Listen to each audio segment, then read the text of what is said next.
tomwagaliza. Beerako gw'oyagaliza.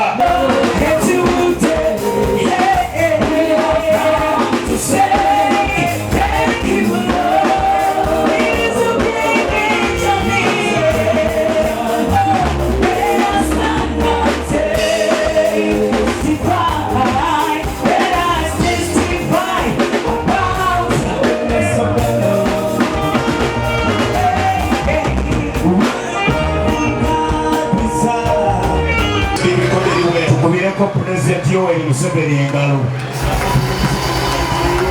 eyatuwa eddembe ly'okusinza. Zikubire ddala n'akalulu ak'amaanyi n'ennanga n'engoma. Twebaza gavumenti ya Uganda.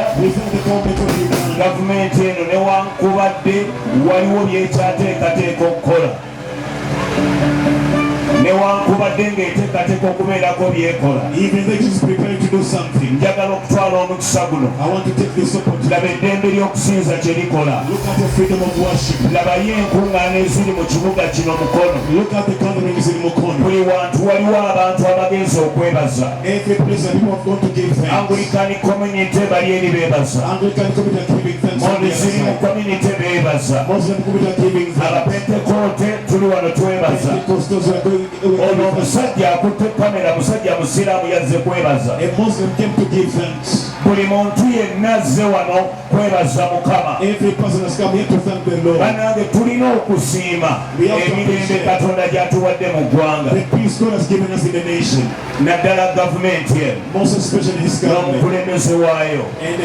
Era twebaza Mwami Kabanda waali wano w'ekitiibwa Kabanda akulembedde Mukono. Twebaza mwenna bannabyabufuzi abayimiriddewo ku lwa Katonda. Bayibuli egamba eggwanga liweereddwa omukisa erina Mukama okubanga ye Katonda waalyo. Abange mukubireko Uganda engalo ez'amaanyi. Tetulinaayo nsi ndala. Omwaka 2026 mwaka gwa kulinnya madaala. Katonda agenda balinyisa. Katonda agenda kulinyisa famireyo. Era kyetusaba Katonda akazingalo kange kano kongereko waggulu.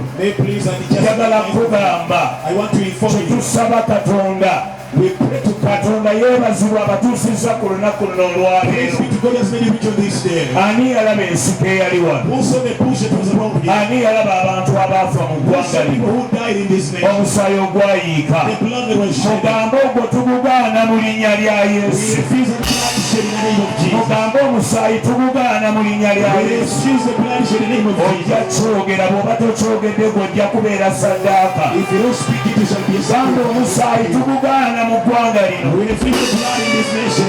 Njagala kubagamba bannayuganda, twetaaga Uganda 2026. Mbakakasa mwenna abantu abali ku kisaawe kino, mwaka gwa kugaggawala kubanga muli balamu.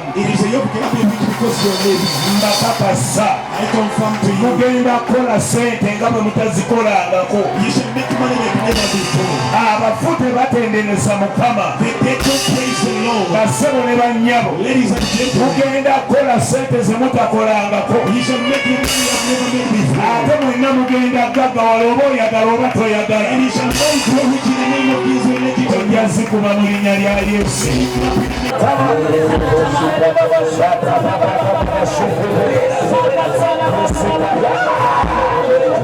Yatwamola batokebanga Setaani ng'abasumulula abawe n'amalyeyo